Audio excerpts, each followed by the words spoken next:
Hello everyone, welcome to this amazing platform Intense Focus Academy. So today we will study palate.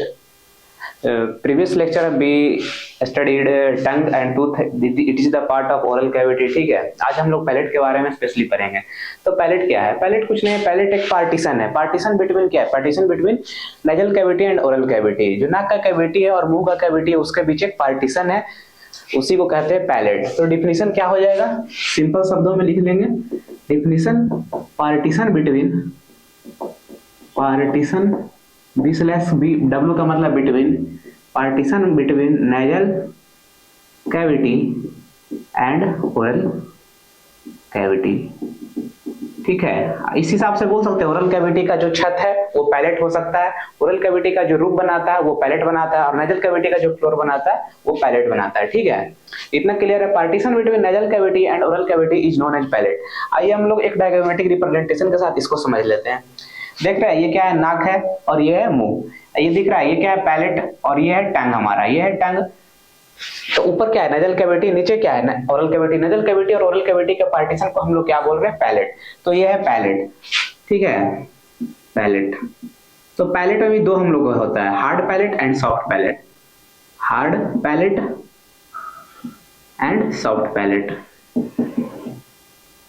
ठीक है, इतना clear है. Hard जो palette है वो बनाता है एंटीरियर टू थर्ड, और जो सॉफ्ट पैलेट है वो पोस्टीरियर 1/3 बनाता है. ठीक है, वो जो आपको काला काला सा दिख रहा है, काला से जो स्ट्रक्चर है, काला से जो स्ट्रक्चर है उसको वो है हार्ड पैलेट, और जो लाल जैसा स्ट्रक्चर आपको दिख रहा होगा वो है सॉफ्ट पैलेट. ठीक है, hard palate and soft palate. Hard palate जो एंटीरियर आगे का 2/3 तिहाई भाग बनाता है, और सॉफ्ट पैलेट है जो पोस्टीरियर पीछे का 1/3 हिस्सा बनाता है. इतना क्लियर है. फिर आगे आ जाइए, आगे एक और डायग्रामेटिक रिप्रेजेंटेशन है.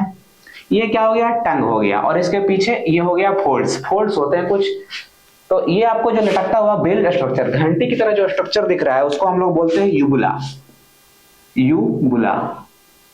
और यूबुला बहुत ही, ये क्या करता है? प्रिवेंट करता है फूड को नेजल कैविटी में जाने से या नोज में जाने से प्रिवेंट करता है. ठीक है, ये जो आपको दिख रहा है यहाँ से, ये जो फोल्ड दिख रहा है ये कहाँ है? फेरिंग्स है. पीछे क्या है? फेरिंग्स है. ये पैलेट है, ये जो ऊपर वाला पैलेट है, पैलेट से कहाँ तक आ रहा है? टंग तक आ रहा है. तो इसका नाम क्या हो जाएगा? इसका नाम आप लोग समझ सकते हैं. क्या नाम हो सकता है? पैलेटो मतलब पैलेट, और ग्लोसल मतलब टंग. प्लेटो ग्लोसल फोल्ड. ठीक है, और देखिए एक डॉट डॉट सा स्ट्रक्चर है, ये कहां से आ रहा है? ये भी पैलेट से आ रहा है. और ये कहां तक आ रहा है? फेरिंग्स की तरफ से आ रहा है. तो इसको क्या बोल सकते हैं? पैलेटो फेरेंजियल फोल्ड बोल सकते हैं. पैलेटो फेरेंजियल फोल्ड. इतना क्लियर है? पैलेटो फेरेंजियल फोल्ड. और जो पैलेटो ग्लोसल और पैलेटो फेरेंजियल फोल्ड के बीच में आप लोग को देख रहे होंगे ये लाल सा डॉट डॉट स्ट्रक्चर है, दिखाने के लिए बनाया गया. ये स्ट्रक्चर है, क्या है? टॉन्सिल्स है, पैलेटाइन टॉन्सिल. Palatine tonsil. और ये क्या है? ये एग्रीगेशन ऑफ लिम्फोइड टिश्यू है. लिम्फोइड टिश्यू क्या करता है? फॉरेन बॉडी, हम लोग को इम्यूनिटी प्रोवाइड करता है, फॉरेन बॉडी को ट्रैप करता है. तो ये क्या है? Palatine tonsil. ये कुछ नहीं है, ये एग्रीगेशन ऑफ लिम्फोइड टिश्यू है, पैलेटाइन टॉन्सिल. इतना समझ में आ गया? यूबुला का जो, जैसे देखिए यूबुला, इसको कट करेंगे, कट करके आपको देखेंगे तो एक ये मस्कुलर स्ट्रक्चर है. यूबुला क्या है? एक मस्कुलर स्ट्रक्चर है. इसको इंसिजन करके देखेंगे तो आपको एक मसल देखने को मिलेगा, इसको बोलते हैं मस्कुलाई यूविली. मस्कुलाई यूविली बोलते हैं इसको. और ये कैसा कलर का होगा? ब्राउन कलर का होगा. इसको जब आप इंसिजन देंगे तो आपको एक मस्कुलर फोल्ड है, उसमें कौन सा मसल देखने को मिलेगा? मस्कुलाई यूविली. जब आप पैलेटो ग्लोसल को काट के देंगे तो उसमें कौन सा मसल मिलेगा? पैलेटो ग्लोसल मसल. सीधा नाम से ही खाली फोल्ड है, वहां पर लगा देना है मसल, ms डॉट मसल हो गया. ठीक है, पैलेटो फेरेंजियल प्लेट में कौन सा मिलेगा? पैलेटो फेरेंजियल मसल. ठीक है, इतना जानना है. ठीक है, और भी उसमें कुछ मसल होते हैं, जैसे कि होता है एक लिवेटर पैलेटिनी. ये जो लिवेटर पैलेटिनी है जो कॉन्ट्रैक्ट करेगा, ये मसल जब कॉन्ट्रैक्ट करेगा तो ये क्या करेगा? ये ऊपर की तरफ खींचेगा, ऊपर की तरफ, ये पैलेट को ऊपर की तरफ करवाएगा. ठीक है, और दूसरा क्या है? ये आपको नाम जानना है, टेंसर पैलेटिनी. टेंसर पैलेटिनी. जब ये मसल कॉन्ट्रैक्ट करेगा तो ये जो है, ये पीछे वाला फेरिंग्स का पार्ट है, ये इसको इधर की तरफ खींचेगा, मतलब टेंसर करेगा, टेंस्ट प्रदान करेगा, मतलब चौड़ा होगा थोड़ा, ठीक है। ये दो आपको जानना था मसल। ये क्वेश्चन की तरफ आपको पूछ सकता है कि कौन कौन मसल होता है। तो कौन सा मसल हो गया, एक यूबुलाई मस्कुलाई एबली, फिर पैलेटोग्लोसल मसल, पैलेटोफेरेंजियल मसल, और लिवेटर, सॉरी इसका स्पेलिंग है LEVATOR, levator palatini, and last one is the tensor palatini. इतना आपको मसल्स जानना है, ठीक है। फिर हम आगे देखेंगे कि किसमें कौन सा नर्व पढ़ेंगे, ठीक है। आपको पिछला में मसल्स बता दिए कि पैलेट में कौन कौन मसल्स होता है, उसका नर्व सप्लाई देख लेते हैं। सबसे पहले कौन सा मसल पढ़ा था, मस्कुलर यूबुलाई, दूसरा पैलेटोफेरेंजियस, तीसरा पैलेटोग्लोसस, चौथा लिवेटर वेलाई पैलेटिनी, पांचवा टेंसर वेलाई पैलेटिनी। तो आपको बताएं जितने भी पैलेट के मसल्स हैं उनका नर्व सप्लाई किससे होता है, फेरेंजियल प्लेक्सस से होता है। ये आपको याद रखना है, फेरेंजियल प्लेक्सस से होता है। और यदि आपको नहीं दिया फेरेंजियल प्लेक्सस तो ये वैगो एक्सेसरी कॉम्प्लेक्स भी दे सकता है। वैगो एक्सेसरी को शॉर्ट में क्या कहते हैं, VAC। ये क्या होता है, वैगस नर्व और एक्सेसरी नर्व मिलके बनाता है ये कॉम्प्लेक्स। तो आपको याद रखना, all the muscles of palates are nerve supplied by pharyngeal plexus, pharyngeal plexus के द्वारा। बट यहाँ पर एक्सेप्शन है, एक जो टेंसर वेले पैलेटाइनी है वो V3 नर्व से होता है। V3 कौन सा होता है, मैंडिबुलर नर्व। V3 जो होता है मैंडिबुलर नर्व से सप्लाइड होता है। यहाँ पर आपको वाइवा में क्वेश्चन पूछ सकता है कि all the muscles of palates are supplied by pharyngeal plexus but which muscle is supplied by V3 nerve या mandibular nerve। तो आपको यहाँ पर आंसर देना है अपना टेंसर वेलाई पैलेटिनी, ठीक है। आपको नर्व सप्लाई समझ में आ गया, नर्व सप्लाई क्लियर है। Levator veli palatini, palatoglossus, palatopharyngeus and muscular uvulae are supplied by pharyngeal plexus, या नहीं दिया तो वैगो एक्सेसरी कॉम्प्लेक्स आप लोग बोल सकते हैं। जो भी याद रखे दोनों में से कोई भी बोल दीजिए। पर यहाँ पर एक्सेप्शन में है, जो टेंसर वेली पैलेटाइनी है वो V3 नर्व जैसे दैट इज मैंडिबुलर नर्व के द्वारा सप्लाइड रहती है, ठीक है। अब आ जाइए लास्ट में, कुछ इतना जानना था आपको पैलेट में, क्लिनिकल को जान लेते हैं। क्लिनिकल में जानना है कि क्या होता है, क्लेफ्ट पैलेट होता है। क्लिनिकल में लिखते हैं क्लेफ्ट पैलेट, डायरेक्ट में लिखते हैं क्लेफ्ट पैलेट, लिखते हैं डायरेक्ट, जैसे लिखते हैं no fusion of palate, no fusion of palate. मतलब पैलेट का जो फॉर्मेशन होता है वो राइट साइड से लेफ्ट साइड से होता है, राइट साइड से होता है और लेफ्ट साइड से होता है, और बीच में एक फ्यूजन हो जाता है। और जब वो फ्यूजन नहीं होता है तो इसको नाम देते हैं क्लेफ्ट पैलेट। क्लेफ्ट पैलेट मतलब उसमें जो फ्यूजन वो नहीं हो पाया किसी वजह से, और वो उसको नाम दे देते हैं क्लेफ्ट पैलेट के नाम से बोलते हैं। जिसमें फ्यूजन नहीं हो, पैलेट का फ्यूजन नहीं हुआ हो तो उसको बोलते हैं क्लेफ्ट पैलेट। तो इसका दो तरीका हो सकता है, या तो ये पूरा तरीका से नहीं फ्यूज हुआ हो तो उसको बोलते हैं कंप्लीट, ठीक है, या कुछ कुछ फ्यूज हुआ हो और कुछ ना हुआ हो तो उसको बोलते हैं पार्शियल, ठीक है। तो यदि कंप्लीट होगा तो जो फूड का पैसेज होगा वो कैसे हो जाएगा, कंप्लीट हो जाएगा। तो फूड जो हम लोग ले रहे हैं वो फूड का जो पैसेज है वो कहां से कहां चल जाएगा, ओरल कैविटी से नेजल कैविटी में चल जाएगा। फूड का जो पैसेज है वो oral cavity to nasal cavity में जा सकता है, ठीक है। और क्या हो सकता है, ओरल कैविटी, नेजल कैविटी, उसके बाद ये रिस्पिरेटरी ट्रैक्ट में भी जा सकता है, रिस्पिरेटरी ट्रैक्ट में भी जा सकता है, ठीक है। यदि वो रिस्पिरेटरी ट्रैक्ट में गया तो उसको क्या करा देगा, निमोनिया करा देगा, एस्पिरेशन निमोनिया करा देगा, एस्पिरेशन निमोनिया, इन्फ्लामेशन कराएगा जाके। तो इसी को बोलते हैं, कोई चीज के जाने से उसको यदि निमोनिया हो रहा है, इन्फ्लामेशन हो रहा है लंग्स में, हम लोग को देखने को मिला रेस्पिरेटरी पैसेज में, तो उसको बोलते हैं एस्पिरेशन निमोनिया। यदि पार्शियल हुआ हो तो उसको क्या होगा, कॉस्मेटिक प्रॉब्लम्स हो सकता है, देखने में अच्छा नहीं लगेगा कि ये जब ज्यादा कुछ हो जाता है तो बाहर भी हम लोग को देखने को मिलता है ये चीज, ठीक है। तो उसको कैसा हो जाएगा, वो कॉस्मेटिक प्रॉब्लम मतलब सुंदरता से रिलेटेड कुछ दिक्कत हो जाएगा, कॉस्मेटिक प्रॉब्लम्स, ठीक है। तो इसके लिए क्या होता है कि प्लास्टिक सर्जरी होता है, ठीक है, प्लास्टिक सर्जरी और क्लेफ्ट पैलेट। इतना क्लियर है। क्लिनिकल रिलेटेड हम लोग पढ़ लिए। यदि पैलेट का फ्यूजन नहीं होगा तो क्लेफ्ट पैलेट हो जाएगा, कंप्लीट यदि कंप्लीट भी होता है पार्शियल, यदि कंप्लीट हो जाएगा तो जो फूड हम लोग ले रहे हैं ओरल कैविटी से नेजल कैविटी में जाने का खतरा रहता है, फिर नेजल कैविटी से यदि गया तो रिस्पिरेटरी ट्रैक्ट में जाने का खतरा रहता है, फिर उसको क्या बोलते हैं, एस्पिरेशन निमोनिया बोलते हैं। यदि रिस्पिरेटरी ट्रैक्ट में चल गया फूड तो क्या कराएगा, एस्पिरेशन निमोनिया। और दूसरा है कि थोड़ा पार्शियल हुआ तो कॉस्मेटिक प्रॉब्लम से रिलेटेड है या plastic surgery for cleft palate उसको कराना पड़ता है, ठीक है। आगे हम लोग स्वेलिंग रिफ्लेक्स देखेंगे, ठीक है। आगे हम लोग पढ़ते हैं सैलोइंग की तरह या डिब्यूटेशन। इसका मतलब क्या होता है, निगलना। तो डिफिशन देखते हैं process by which food moves from mouth into stomach, वो प्रोसेस जिससे कि जो फूड है वह माउथ से स्टमक में चला जाए, उस प्रोसेस को हम लोग कहते हैं डिग्लूटेशन या सैलोइंग। तो ये डिफिनेशन क्लियर है, process by which food moves from mouth into stomach. और इसके कुछ स्टेजेज होते हैं, कुछ स्टेज होते हैं। पहला स्टेज है ओरल स्टेज, दूसरा है फेरेंजियल स्टेज एंड तीसरा है एसोफेजियल स्टेज। ओरल स्टेज क्या समझते हैं, जहां हम लोग खाना ले रहे हैं, मुंह में ले रहे हैं, तो माउथ से लेके फेरिंग्स तक जाने के फूड को हम लोग बोलते हैं oral stage.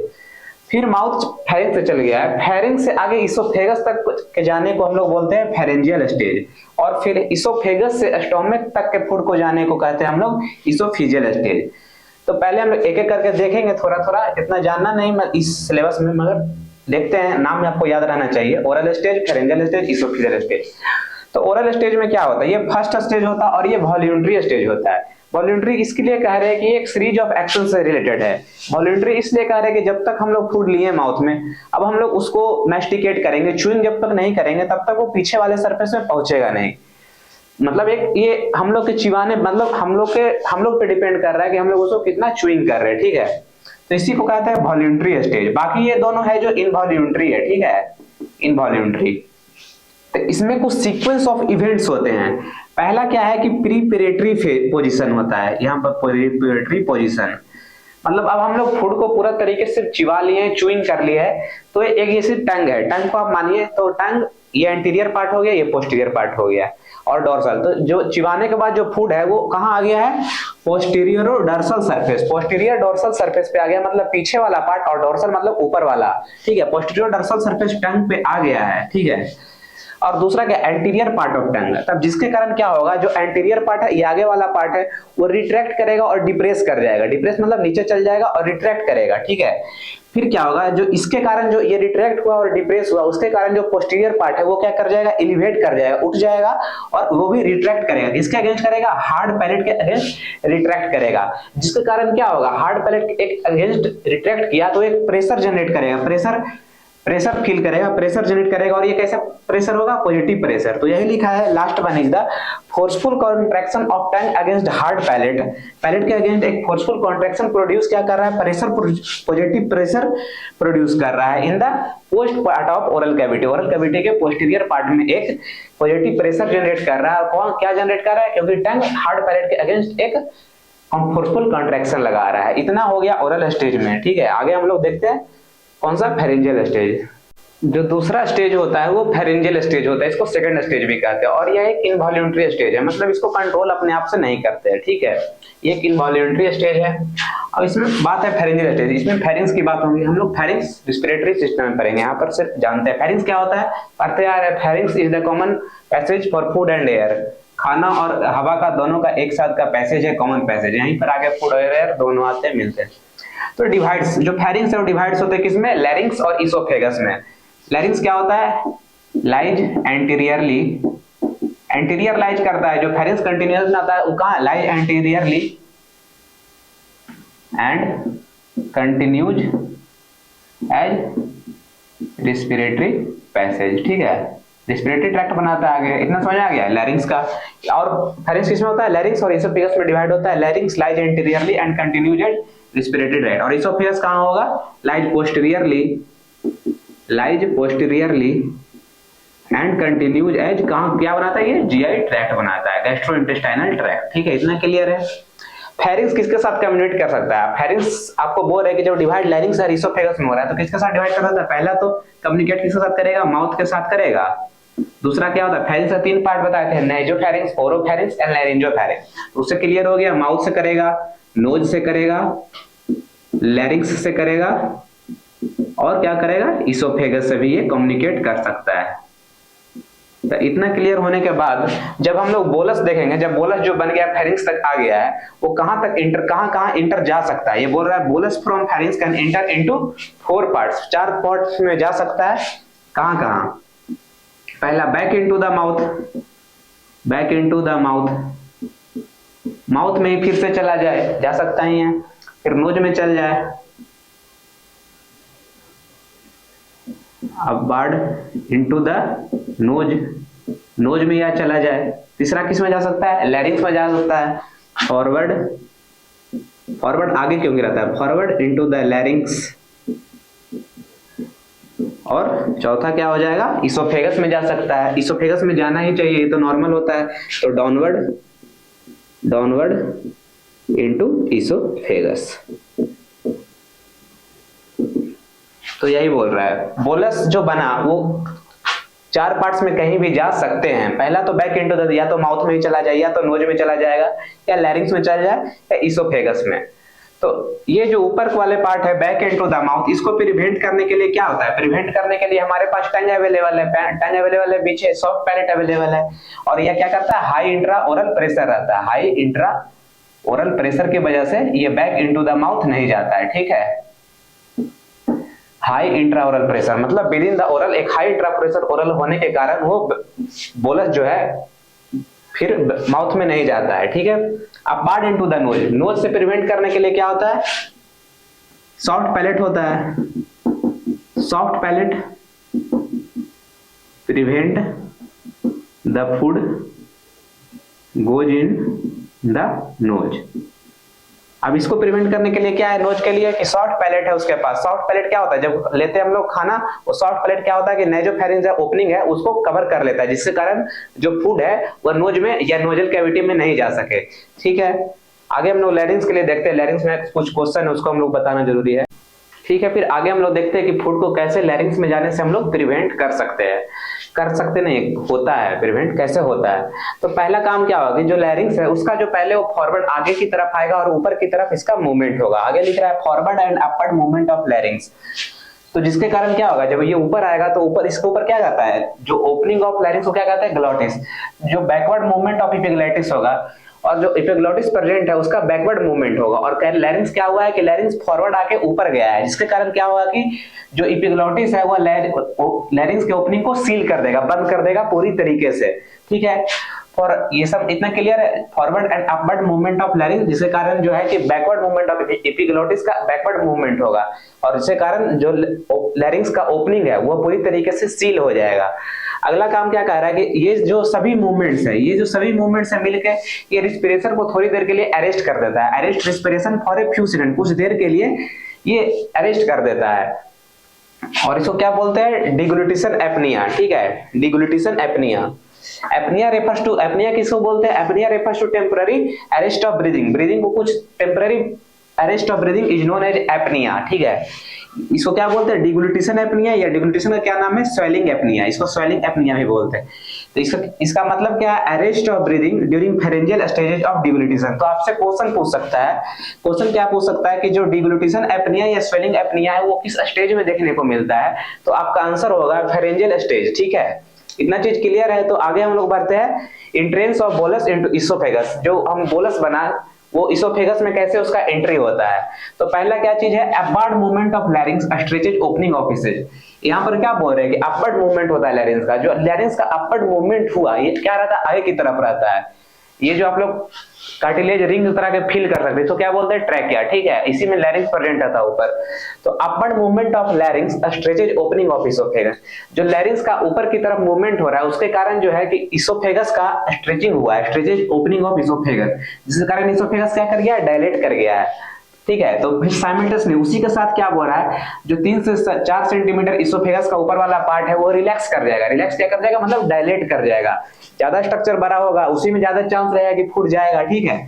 3 to 4 centimetre of oesophageal relax कर जाएगा उसका मसल्स। अब इसका क्या होगा? ये जो 3 से 4 सेंटीमीटर इसोफेगस का है वो कौन बना रहा है? वो बना रहा है क्रिकोफेरेंजियल मसल। क्रिकोफेरेंजियल मसल बना रहा है ये वाला पार्ट, 3 से 4 सेंटीमीटर पार्ट। और इसको क्या कहते हैं? इसी मसल को अपर इसोफेजियल स्फिंक्टर यूईएस, या इसको क्या नाम दे रहे हैं? फेरिंक्स से रिलेटेड है और इसोफेगस, तो इसको बोलते हैं फेरिंजो एसोफेजियल स्फिंक्टर, ठीक है। अब तीसरा काम क्या होगा? अब तीसरा काम ये होगा कि फेरिंक्स में पेरिस्टाल्टिक कॉन्ट्रैक्शन स्टार्ट हो जाएगा। किसके कारण स्टार्ट होगा? फेरिंक्स के मसल्स के कारण, और वो हम लोग डिस्कस कर चुके हैं। Peristaltic contraction starts in pharynx. Pharynx में पेरिस्टाल्टिक कॉन्ट्रैक्शन स्टार्ट होगा और जिसके कारण, किसके कारण होगा? ये कॉन्ट्रैक्शन फेरिंजियल मसल्स के कारण होता है। और लास्ट क्या है? Elevation of लैरिंग्स। जो लैरिंग्स ऊपर गया है, लैरिंग्स ऊपर उठा है, लैरिंग्स ऊपर उठने के कारण ये लिफ्ट करता है ग्लॉटिस को भी। ग्लॉटिस मतलब larynx, opening of larynx is known as glottis. ये ग्लॉटिस को भी लिफ्ट करता है, फूड पैसेज से अवे लिफ्ट करता है। जिसके कारण जो फूड है वो इसोफेगस में ही जाए। और ये जो पूरा प्रोसेस है उसको पूरा होने में कितना समय लग रहा है? 1 से 2 सेकंड लग रहा है, सिर्फ 1 से 2 सेकंड लग रहा है। और ये पूरा एक तरीके का प्योरली इनवॉलंटरी प्रोसेस है। अब हम लोग आ जाते हैं लास्ट स्टेज, इसोफिजियल स्टेज या थर्ड स्टेज। इसमें क्या होता है कि इसोफेगस से स्टमक तक फूड जाता है। तो ये भी एक इनवॉलंटरी स्टेज है, ये भी एक इनवॉलंटरी स्टेज है, मतलब अपने आप से हम लोग कंट्रोल नहीं कर सकते। जो इसोफेगस है वो पैसेज कहां तक, फूड के लिए कहां से कहां तक का पैसेज बनाता है? फेरिंक्स से लेके स्टोमक तक का पैसेज बनाता है। तो oesophagus forms passage for movements of bolus from pharynx to stomach. ठीक है, अगला देखिए मूवमेंट ऑफ इसोफेगस। जो इसोफेगस में फूड का मूवमेंट हो रहा है वो किसकी वजह से हो रहा है? पेरिस्टाल्टिक वेव्स के कारण हो रहा है, पेरिस्टाल्टिक वेव्स के कारण हो रहा है। जो मूवमेंट होता है इसोफेगस में उसको हम लोग स्पेसिफिक नाम देते हैं पेरिस्टाल्टिक वेव्स। ये पेरिस्टाल्टिक वेव्स क्या है? ये है एक मींस वेव ऑफ कॉन्ट्रैक्शन। पहले एक कॉन्ट्रैक्शन का वेव जाएगा, उसके बाद एक रिलैक्सेशन का वेव जाएगा। Means wave of contraction followed by wave of relaxation of muscle fibre. जो इसोफेगस में मसल फाइबर है उनमें सबसे पहले एक वेव जाएगा कॉन्ट्रैक्शन का, उसके बाद रिलैक्सेशन का। ठीक है, और ये कैसा डायरेक्शन में हो रहा है? Travel away from the mouth, मतलब एबोरल डायरेक्शन में हो रहा है, एबोरल डायरेक्शन, अब ओरल डायरेक्शन। ठीक है, फिर क्या होगा? जो कंटेंट है इसके कारण क्या होगा? जो कंटेंट है फूड बोलस है वो कहां जाएगा? डाउन अलोंग जीआई ट्रैक्ट, मतलब जीआई ट्रैक्ट में चल जाएगा, स्टमक में चल जाएगा। मतलब इसको कहने का मतलब है कि ऐसे जाएगा, जैसे कि ये मसल है, यहाँ पर फूड है, तो ये वाला जो पार्ट है वो कॉन्ट्रैक्ट है, इसके बाद यहाँ जो मसल है रिलैक्स है। फिर जो क्या होगा? ये रिलैक्स हो जाएगा, उसके बाद ये रिलैक्स हो जाएगा और फूड यहाँ आ जाएगा, फूड यहाँ आ जाएगा, फिर ऐसे ही करके ऐसे करके फूड चल जाएगा। इसका मतलब यही है कि एक पेरिस्टाल्टिक वेव्स फॉर्म करता है, एक कॉन्ट्रैक्शन और रिलैक्सेशन का वेव फॉलो होता है। जहां पर फूड है वो रिलैक्स है, अगला पार्ट उसका कॉन्स्ट्रिक्ट है, फिर वो रिलैक्स हो जाएगा, उसके बाद पिछला पार्ट जो हो जाएगा वो फिर कॉन्स्ट्रिक्ट हो जाएगा। ऐसा ही चलते रहेगा, इसके कारण होता है। और ये जो कॉन्ट्रैक्शन होता है पेरिस्टाल्टिक कॉन्ट्रैक्शन, वो 2 तरह का होता है, primary contraction and secondary contraction. उसके वजह से ही कोई प्रेशर होता है, प्रेशर जनरेट होता है, उसके कारण जो बोलस है वो स्टमक में चल जाता है। और नीचे फिर बोलस के अराउंड कौन सा रहता है? Lower oesophageal sphincter. वहां पर जब जाता है फूड तो वो रिलैक्स हो जाता है और वो स्टमक में जाने के लिए देता है। इतना हो गया इसोफेजियल रिफ्लेक्स। हम आपको फोटो दिखाते हैं एक फ्रेजर में। ठीक है, फिर ये रॉस एंड विल्सन का फिगर डायग्रामेटिक रिप्रेजेंटेशन है कि स्वैलोइंग कैसे हो रहा है। 3 स्टेजेस ऑफ स्वैलोइंग है, पहला ओरल स्टेज, दूसरा फेरेंजियल स्टेज, तीसरा ओसोफेजियल स्टेज।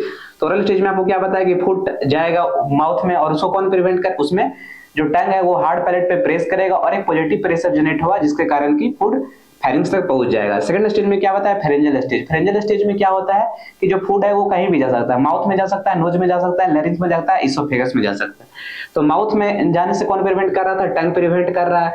और लैरिंक्स में जाने से एपिग्लॉटिस प्रिवेंट कर रहा है। लैरिंक्स अपवर्ड मूवमेंट हुआ, एलिवेशन उसका हुआ, जिसके कारण जो है एपिग्लॉटिस सील कर दिया। ठीक है, और जो सॉफ्ट पैलेट है वो नेजोफेरेंस में जाने से प्रिवेंट कर रहा है बोलस को।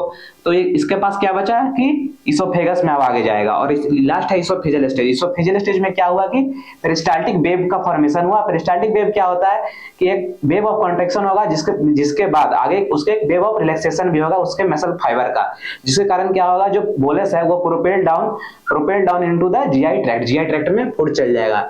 तो ये फिगर है। ठीक है, इतना क्लियर है? 3 stage, oral stage, pharyngeal stage, oesophageal stage. ठीक है, फिर हम लोग अब स्वैलोइंग रिफ्लेक्स देख लिए। स्वैलोइंग एक टॉपिक था, उसको हम लोग डिस्कस कर लिए। उसके बाद हम लोग इसोफेगस की ओर बढ़ते हैं। तो इसोफेगस क्या है? इसोफेगस आप लोग पढ़ते आ रहे, oesophagus lies behind the larynx posteriorly and continues as GI tract. ठीक है, तो इसोफेगस क्या है? एक ट्यूब है और ये क्या करता है? ये मूवमेंट ऑफ फूड कहां कराता है? Movement of food from oral cavity to stomach.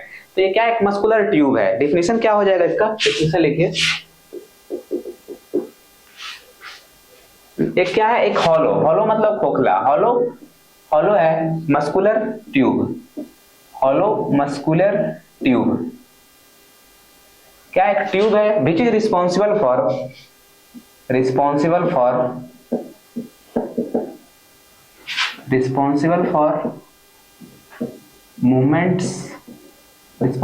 Movement of food from oral cavity से कहां तक ले जाने के लिए? स्टोमक तक। Oral cavity to stomach. ठीक है, इतना क्लियर है। इसोफेगस क्या है? इसोफेगस एक हॉलो मस्कुलर ट्यूब है और रिस्पॉन्सिबल किस चीज के लिए है कि फूड का मूवमेंट कराता है। कहां से कहां तक कराता है? ओरल कैविटी से लेके स्टमक तक कराता है ये मूवमेंट इसोफेगस। और ये एक्सटेंशन है, एक्सटेंशन कहां से कहां तक का एक्सटेंशन? एक्सटेंशन है क्रिकोफेरेंजियल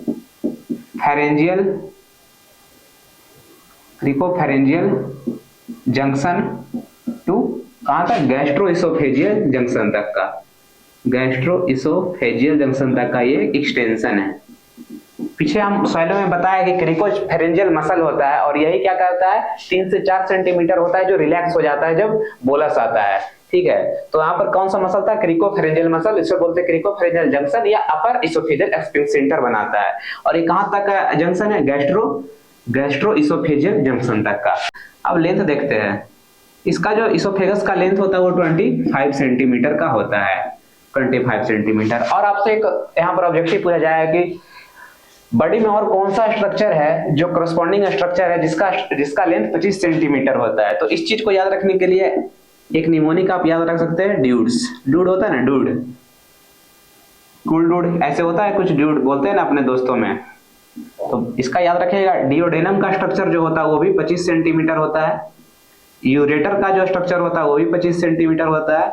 डिसेंडिंग कोलोन का जो स्ट्रक्चर होता है वो भी 25 सेंटीमीटर का होता है। इसोफेगस तो आपको बोलेंगे 25 सेंटीमीटर का होता है। और last one is the stomach भी 25 सेंटीमीटर का होता है। ठीक है, ये याद रह जाएगा। यहाँ से क्वेश्चन उठेगा कि कौन सा बॉडी में जो स्ट्रक्चर है वो 25 सेंटीमीटर है, तो इसका याद रख सकते हैं डिओडेनम का, यूरेटर का, डिसेंडिंग कोलोन, इसोफेगस, स्टोमक का स्ट्रक्चर 25 सेंटीमीटर होता है। ठीक है, फिर हम लोग आगे बढ़ेंगे। ठीक है, फिर हम लोग अब एनाटॉमी समझ लेते हैं कि 25 सेंटीमीटर इसका लेंथ होता है, तो कैसे कैसे कहाँ होता है। तो ये स्ट्रक्चर आपका डायग्रामेटिक रिप्रेजेंटेशन है। जो सबसे ऊपर डायलेटेड पार्ट है वो फेरिंग्स है, और यहाँ पर जो ये स्ट्रक्चर दिख रहा है करीना ट्रैकिया, इसको मान सकते हैं ट्रैकिया। ठीक है, और ये जो आपको स्ट्रक्चर दिख रहा है ये आर्क ऑफ एरोटा है। और ये तीसरा जो स्ट्रक्चर है लेफ्ट ब्रोंकस का है, जहां पर डिवाइड होता है T6 लेवल पे डिवाइड होता है ना, लेफ्ट राइट, तो T6 है। और डायफ्राम कहाँ मिलता है? T10 पे लेवल पे मिलता है। ठीक है, तो इसे समझते हैं। जो आपको बताएं एक्सटेंशन कहां से कहां तक का होता है इसोफेगस का, क्रिकोफेरेंजियल जंक्शन से गैस्ट्रोइसोफेजियल जंक्शन। तो पहला जो यहाँ पर कंस्ट्रिक्शन मिल रहा है वो क्रिकोफेरेंजियल जंक्शन पे मिलता है। ये कहां पर प्रेजेंट होता है? C6 लेवल में, मतलब सर्वाइकल होता है वर्टिब्रा, C6 लास्ट होता है ना, C7 होता है टोटल, 6 लेवल पे ये मिलता है क्रिकोफेरेंजियल जंक्शन। और दूसरा कहां मिल रहा है? Arc of aorta. Arc of aorta कहां रहता है? T4 लेवल पे होता है, T4 लेवल पे होता है। और लेफ्ट ब्रोंकस T6 लेवल पे और डायफ्रागम T10 लेवल पे होता है। ठीक है, और आगे बढ़ते हैं। ये लिख रहे हैं distance measured from upper incisor. जो अपर इंसीजर है, दांत है अपर इंसीजर, वहां से हम लोग डिस्टेंस मेजर किए। तो इसके लिए आपको याद रखना है 3 का पहाड़ा। 3 का पहला नहीं लिखना है, 3 दूना 6, 3 तिया 9 और 3 चौके 12 होता है, तो 12 यहाँ पर काट के 11 रखना है, 3 बचे 15। और ये है, ये दर्शा रहा है ये इंच में है, तो इसको सेंटीमीटर में बदलना पड़ेगा। 1 इंच बराबर 2.5 सेंटीमीटर, तो सबको 2.5 सेंटीमीटर से गुना कर दिया। इसका हो गया 15 सेंटीमीटर, 22.5 सेंटीमीटर, 27.5 सेंटीमीटर और 37.5 सेंटीमीटर। अप्रॉक्स में इसको 40 सेंटीमीटर मान लिया है। तो इसोफेगस का पार्ट कहां से कहां तक होगा? जो ऊपर वाला पार्ट है ये जो फेरिंग्स अपर इंसीजर से नाप रहे हैं, और अपर इंसीजर से लेके फेरिंग्स तक ये ट्रैकिया जो वाला पार्ट है वो तो ओरल कैविटी में ही आएगा। तो 40 से हम लोग 15 घटा देते हैं, तो टोटल कितना बच गया? 25 सेंटीमीटर बच गया। और इसोफेगस का लेंथ कितना होता है? 25 सेंटीमीटर। और अब बीडी चौरसिया देखेंगे तो बीडी चौरसिया में एक चीज लिखा होगा कि वो वर्टिब्रल लेवल के हिसाब से इसोफेगस का डिवीजन किया है। वर्टिब्रल लेवल का मतलब जिससे क्रिकोफेरेंजियल जंक्शन है C6 लेवल पे पाया जा रहा है, तो इसको बोल रहे हैं cervical oesophagus. Cervical oesophagus, CX मतलब सर्वाइकल इसोफेगस। और ये दो कहाँ है? T4 T6 लेवल पे है, इसको बोल रहे हैं thoracic oesophagus, thoracic oesophagus, sorry thoracic oesophagus. और ये लास्ट डायफ्रागम हो गया, एब्डोमिनल में घुस गया तो बोलते हैं इसको एब्डोमिनल इसोफेगस, एब्डोमिनल इसोफेगस। इतना हो गया पार्ट्स ऑफ इसोफेगस। आपसे पूछे तो ये बता देना, cervical oesophagus, thoracic oesophagus, abdominal oesophagus. ठीक है, फिर आगे हम लोग बात करें कुछ क्लिनिकल का। अब आ जाते हैं कुछ क्लिनिकल है, नाम आपको देखने को मिलेगा। पहला इसोफेजाइटिस। इसो मतलब इसोफेगस, इसोफेगस आइटिस मतलब जहां भी लग जाए इन्फ्लामेशन होता है। इन्फ्लामेशन का क्या होता है फीचर? याद रखेगा RTDCF। RTDCF क्या होता है? रुबोर, टुबोर, डोलोर, Kolar and loss of function. ठीक है, रोअर मतलब रेडनेस होगा, टी बार टेम्परेचर वहां ज्यादा हो जाएगा, डॉलर पेन होता है, सी मतलब कलर चेंज हो जाएगा, और एफ से लॉस ऑफ फंक्शन हो जाता है, ठीक है।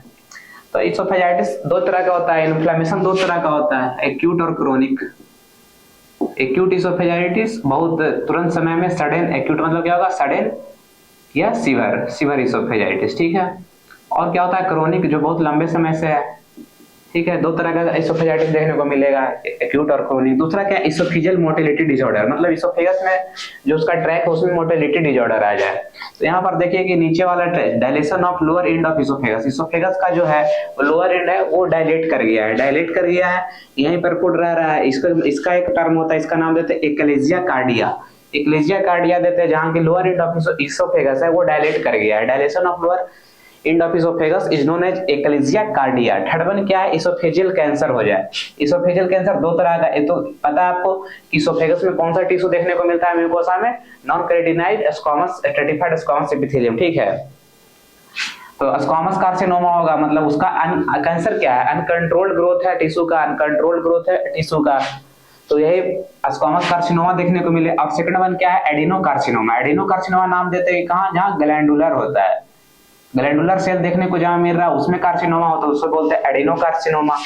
फोर्थ वन क्या है, ये देखिए ऊपर फेरिंग्स है, जो ऊपर जो क्रिकोफेरिंजियल जंक्शन ये बोले यूईएस का मतलब क्या है, अपर इसोफेजियल स्फिंक्टर। तो यहाँ पर ये इसका एबनॉर्मल ऐसे ही कॉन्टैक्ट रहता है। अब ये एबनॉर्मल रिलैक्स कर जाए पूरा रेस्ट ट्रैक्ट में, एबनॉर्मल रिलैक्सेशन कर जाए तो इसके वजह से क्या होगा, जब बोले थे कि लैरिंक्स ऊपर जाता है तो क्या कराता है, स्ट्रेचिंग कराता है इसोफेगस का, जिसके कारण फूड उसमें चला जाए, डायलेट कराता है। और ये डायलेट पूरे इसोफेगस में करा दे तो ये क्या चल जाएगा, ये लैरिंक्स में भी जाने का खतरा रहता है बोलस का। तो ये बोलस में यदि लैरिंक्स में चल जाए, बोलस लैरिंक्स में चल जाएगा तो इसको नाम देते हैं एस्पिरेशन निमोनिया करा देगा। यदि lower oesophageal sphincter abnormally relax कर गया, एब्नॉर्मल रिलैक्सेशन उसका हो गया, तो क्या होगा कि जो फूड स्टमक का जो कंटेंट है वो ऊपर भी जा सकता है, जो स्टमक कंटेंट है ऊपर भी जा सकता है, जिसको क्या बोलते हैं gastro oesophageal reflux disease, gastro oesophageal reflux disease. मतलब जो स्टोमक का कंटेंट है वो इसोफेगस में जा रहा है, उसी को बोलते हैं गैस्ट्रोइसोफेजियल रिफ्लक्स डिजीज। तो ये इसको कौन प्रिवेंट करता है, क्योंकि इसको प्रिवेंट करता है जो स्टोमक है वो डायफ्राम से जुटा है, डायफ्राम पेरिटोनियम के थ्रू भी जुटा है, इसीलिए ये प्रिवेंट होता है।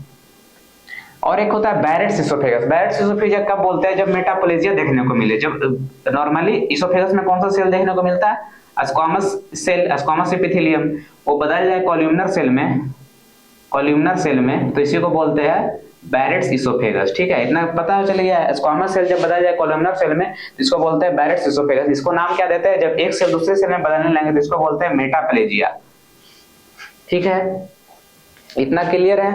और है एक लिक्विड फूड होता है, लिक्विड फूड जो है, लिक्विड फूड को क्रॉस करने में कितना टाइम लगता है इसोफेगस को, 1 to 2 सेकेंड। और सेमी सॉलिड फूड को 2 to 4 सेकेंड लगता है क्रॉस करने में, टू क्रॉस इसोफेगस। और एक चीज है स्ट्रक्चर तो आप लोग जानते हैं, सही मिलेगा, म्यूकोसा मिलेगा, म्यूकोसा में क्या मिलेगा, लेमिनिया प्रोपेरिया मिलेगा, और क्या उसमें, और उसके नीचे जाइएगा सब म्यूकोसा मिलेगा, फिर मस्कुलरिस मिलेगा। मस्कुलरिस में क्या होता है, ICOL से आप लोग याद रख सकते हैं, इनर सर्कुलर आउटर लॉन्गिट्यूडिनल। फिर लास्ट वन म्यूकोसा सिरोसा मिलेगा। सिरोसा किससे बनेगा, ट्यूनिका एडवेंसिया से कनेक्टिव टिश्यू होता है, ठीक है। हम आगे देखते हैं स्ट्रक्चर ऑफ इसोफेगस, ठीक है। फिर हम लोग आगे देख लेते हैं स्ट्रक्चर ऑफ इसोफेगस। स्ट्रक्चर से सही ज्यादा बोल रहा होगा, हिस्टोलॉजी देख लेते हैं, मतलब टिश्यू इसमें कौन कौन सा प्रेजेंट होता है, हिस्टोलॉजी ऑफ इसोफेगस। तो ये क्या है, इधर है इनर से आउटर, इनर और आउटर, ये अंदर से बाहर की तरफ जा रहा है। तो आगे जो लेयर होता है म्यूकोसा में, इसमें देखने को मिलता है क्या है, epithelial, lamina propria and muscularis. तो म्यूकोसा में 3 चीज देखने को मिल रहा है। एपिथेलियम किससे बना होगा, कहाँ है, इसमें कोई फ्रिक्शन नहीं है, ज्यादा फ्रिक्शन का चीज नहीं है, तो नॉन केराटिनाइड होगा, नॉन केराटिनाइड। और वेट है, ऊपर से वेट है, जहां भी भींगा होगा वहां पर नॉन केराटिनाइड मिलेगा।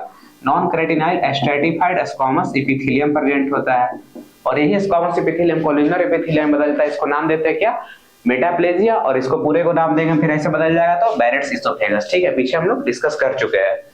फिर लेमिना प्रोपेरिया होता है। लेमिना प्रोपेरिया में क्या प्रेजेंट होगा, कुछ ब्लड कैपिलरीज प्रेजेंट होंगे, लिम्फेटिक कैपिलरीज प्रेजेंट होंगे और मार्ट होंगे। मार्ट मतलब क्या होगा, mucosal associated lymphoid tissue. Mucosal जो एसोसिएटेड लिम्फाइड टिश्यू है उसको बोलते हैं मार्ट। और थर्ड वन क्या मिलेगा, एक मस्कुलरिस का भी लेयर मिलेगा म्यूकोसा में।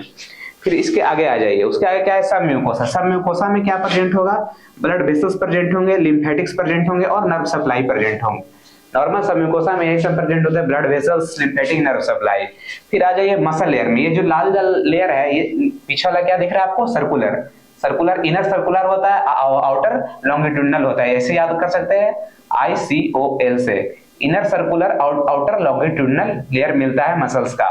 तो इसमें मसल्स में आगे देखते हैं कि जो ऊपर का 1/3 जो हिस्सा है वो स्केलेटल मसल होता है। वो कहाँ प्रेजेंट होता है, अपर इसोफेजियल स्फिंक्टर में। ठीक है, ऊपर का जो 1/3 हिस्सा है वो स्केलेटल मसल से बना है, और जो बीच का जो 1/3 हिस्सा वो स्केलेटल और स्मूथ दोनों से बना है। ठीक है, और नीचे का 1/3 जो हिस्सा है वो सिर्फ स्मूथ मसल से बना है, that is lower oesophageal sphincter smooth muscle से बना है।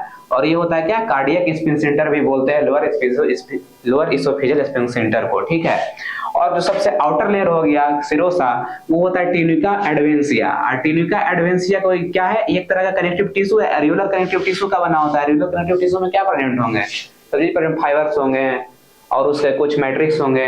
ठीक है, ये ट्यूनिका एडवेंसिया हो गया बाहर वाला चीज, इसको याद रखना है। ट्यूनिका एडवेंसिया ये बनाता है serosa of the oesophagus, it is known as tunica adventitia. It is a type of areolar connective tissue. ठीक है, एरियोलर कनेक्टिव टिश्यू। ठीक है, फिर हिस्टोलॉजी आप लोग को समझ में आ गया। आज के लेक्चर में हम लोग इतना ही देखते हैं। आपको इस लेक्चर से जो भी दिक्कत हो या डाउट हो वो कमेंट बॉक्स में पूछा कीजिए। ठीक है, थैंक यू।